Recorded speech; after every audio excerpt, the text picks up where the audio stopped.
अच्छा, अब पढ़ रहे हैं interaction of aggregate demand, aggregate supply and price determination ना। ठीक है, ये पढ़ रहे हैं। इसके बाद हम सप्लाई शॉक्स की तरफ आएंगे, ठीक है, एंड स्टेबलाइजेशन की तरफ आएंगे। तो पहले मैं पढ़ लूँ interaction of aggregate demand and supply, ठीक है, and price determination. The concept of full employment and under employment जो है ये अब मैं यहाँ नेक्स्ट चैप्टर में इसको डिस्कस करूँगा। यहाँ पर इन्फ्लेशन एंड अनएम्प्लॉयमेंट में यहाँ पर डिस्कस करूँगा, ठीक है। सो यहाँ पर the interaction of aggregate demand and supply, ठीक है। तो यहाँ पर देख लें इधर, इसको मैं करता हूँ यहाँ पर। इससे पहले हमने डिराइव कर लिया था। यहाँ देखें, नेशनल इनकम में लूँगा, ठीक है। यहाँ पर मैं ले लूँगा नेशनल इनकम, ठीक है, और यहाँ पर प्राइस ले लूँगा। तो जब एग्रीगेट डिमांड हमने डिराइव की तो aggregate demand curve negative slope थी,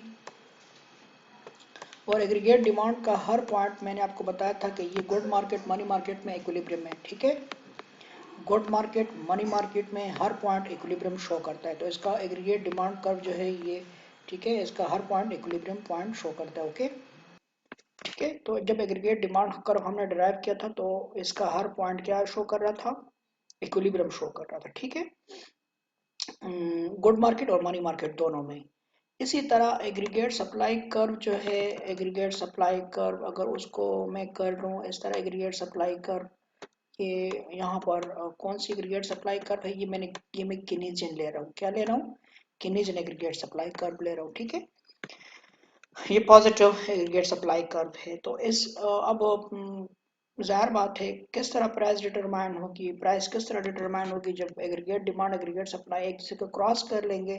तो यहाँ पर आपकी equilibrium level of national income आ जाएगी, ठीक है, और ये आपकी इक्विलिब्रियम प्राइस हो जाएगी, ठीक है। दिस इज, अब ये कौन सी प्राइस है, ये जनरल प्राइस लेवल है, ओके। ये किसी आलू टमाटर की प्राइस नहीं है, ये जनरल प्राइस लेवल है, ओके, और ये आपकी equilibrium level of national income आ गई, ठीक है। सो ये आपके इक्विलिब्रियम आ गई। So how price is determined, ठीक है, एंड मैक्रो इकोनॉमिक्स, ठीक है। So we say when aggregate demand supply, when aggregate demand curve and aggregate supply curve intersect each other, so the equilibrium price, yeah, the price is determined, and this price is general price level. It is what? It is general price level, okay, and this is your equilibrium level of national income, ठीक है। आगे यहाँ पर है कि supply shocks. Supply shocks का मतलब होता है कि when there is decrease in the supply, when there is decrease in the supply. Supply shocks क्या है कि जब आपकी प्राइस डिक्रीज कर जाए, ठीक है। तो जब प्राइस डिक्रीज कर जाए तो देखो यहाँ पर अगर प्राइस सप्लाई सप्लाई डिक्रीज कर, ये सप्लाई शॉक है, यहाँ सप्लाई डिक्रीज कर गई। तो याद रखो जब भी सप्लाई डिक्रीज करेगी, this is supply shocks. When there is a supply shock यानी when there is a decrease in the supply, जिस तरह कोविड-19 में सप्लाई शॉक्स आ गया था, सप्लाई डिक्रीज कर गई थी। तो when there is a supply shocks, so क्या हो जाएगा, supply curve will shift upward and your national income will decrease, your national income will decrease. National income आपकी कम हो गई, ठीक है, देखो ये प्राइस नेशनल इनकम कम हो गई, और यहाँ पर क्या हो जाएगा, प्राइस लेवल बढ़ जाएगा, and the price level will increase to P1.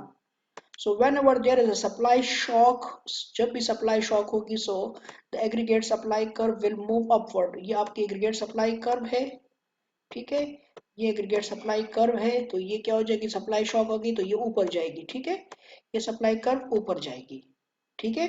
So this is a supply shock, ठीक है। और जब जितने भी सप्लाई शॉक्स आएंगे तो आपकी सप्लाई शॉक दो किस्म के होते हैं, एक रियल है, एक इमेजिनरी है। रियल ये कि वाकई आपके मुल्क में तूफान आ गया, जलजला आ गया, कोई आफत आ गई, कोई मुसीबत आ गई, कोई पॉलिटिकल स्ट्राइक आ गया, ठीक है, जिस वजह से आपकी जिस तरह पेंडेमिक आ गया तो आपकी सप्लाई कम हो जाएगी। एक होते हैं सप्लाई शॉक, लोग जखीरा अंदोजी कर लेते हैं, स्टोर कर लेते हैं, जिस तरह पाकिस्तान में आजकल सूरत हाल है, लोग चीनी स्टोर कर रहे हैं, गंदम स्टोर कर रहे हैं, छुपा रहे हैं। तो सप्लाई शॉक्स आ रही हैं, जब सप्लाई शॉक्स आ रही है तो प्राइसेस बढ़ रही हैं, ठीक है, प्राइसेस बढ़ रही है। तो ये सप्लाई शॉक्स जो हैं ये ड्यू टू ये चूंकि एडमिनिस्ट्रेटिव इनएफिशिएंसी है, एडमिनिस्ट्रेटिव इनएफिशिएंसी है कि क्यों हम जहीर अंदोजी को रोक नहीं सकते, ठीक है। तो ये सप्लाई शॉक्स जो है ये रियल नहीं होती, ये इमेजिनरी होगी। इमेजिनरी होगी मतलब है कि मार्केट में चीज अवेलेबल है लेकिन लोगों ने स्टोर में रख लिया है, ठीक है। So when there is a supply shocks so national income will decrease and price level will increase. ये किनीजन हो गया। अगर यहाँ पर मैं क्लासिकल कर लूँ, क्लासिकल कर लूँ तो फिर क्लासिकल को देख। अच्छा, अब क्लासिकल केस में किस तरह प्राइस डिटरमाइंड होगी, ये एग्रीगेट सप्लाई कर बिल्कुल मैं वर्टिकल बना रहा हूँ। एग्रीगेट सप्लाई कर क्लासिकल, एग्रीगेट सप्लाई कर बिल्कुल वर्टिकल है, ओके। अब यहाँ पर एग्रीगेट डिमांड कर्व, यहाँ पर ये क्या हो गई, एग्रीगेट डिमांड कर्व हो गई, ठीक है। एग्रीगेट डिमांड कर्व हो गई, ये एडी। अब यहाँ पर प्राइस डिटरमाइंड, ये प्राइस कौन सी होगी, ये प्राइस हो जाएगी, ठीक है, ये प्राइस होगी। और यहाँ पर क्या हो जाएगा, यहाँ वाइस डायरेक्ट हो जाएगा, ठीक है। आपकी ये नेशनल इनकम हो गई। ये तो ये हो गया हमारा क्लासिकल में, ठीक है। ऊपर देखें, ऊपर ऊपर क्या है, ऊपर एग्रीगेट सप्लाई कर पॉजिटिव है, यहाँ पर एग्रीगेट सप्लाई कर क्या है, ये बिल्कुल वर्टिकल है, ठीक है। अब यहाँ पर ये प्राइस डिटरमाइंड हो गई। वही चीज है कि प्राइस डिटरमाइंड होती है जहां पर एग्रीगेट डिमांड एग्रीगेट सप्लाई को क्रॉस करती है। अब यहाँ इसमें सप्लाई शॉक्स किस तरह होगी, इसमें सप्लाई शॉक किस तरह होगी कि सप्लाई कर बिल्कुल आपकी क्या हो जाएगी, बिल्कुल आपकी सप्लाई कर बिल्कुल इस साइड पे शिफ्ट हो जाएगी। सप्लाई शॉक्स तो जब भी आएंगी ये एस नॉट हो जाएगा। जब आपकी सप्लाई शॉक्स आएंगी यानी there is a decrease in the supply, decrease in the supply, supply यहाँ सप्लाई शॉक आ गई, ठीक है। तो आपकी सप्लाई कर बिल्कुल कम हो जाएगी, ठीक है। तो आपकी प्राइस बढ़ जाएगी, ठीक है। ये आपकी प्राइस बढ़ गई, ठीक है। ये आपकी P1 प्राइस हो गई, ठीक है। तो जब भी सप्लाई शॉक आएगा तो एग्रीगेट सप्लाई कर्व शिफ्ट करेगा और प्राइसेस बढ़ेगी, नेशनल इनकम डिक्रीज होगी, ठीक है, ठीक है। तो यहाँ पर ये सप्लाई, अब स्टेबलाइजेशन, स्टेबलाइजेशन है तो स्टेबलाइजेशन के लिए यहाँ पर देखो, यहाँ पर प्राइस इंक्रीज कर गई तो चूंकि अब स्टेबलाइजेशन के लिए ये कि we have to increase the aggregate supply. इसके लिए मेजर करने होंगे कि बीजी एग्रीगेट सप्लाई वापस आ जाए, ठीक है, एग्रीगेट सप्लाई वापस आ जाए, ठीक है। यहाँ पर भी हम मेजर करने कि ये एग्रीगेट सप्लाई कर्व वापस आ जाए। तो इसके लिए हम मॉनेटरी एंड फिस्कल पॉलिसीज करते हैं। क्या करते हैं, मॉनेटरी एंड फिस्कल पॉलिसीज करते हैं ताकि आपको यहाँ पर क्या हो जाए, प्रोडक्शन और एग्रीगेट डिमांड में चेंजेस आ जाएं, ठीक है।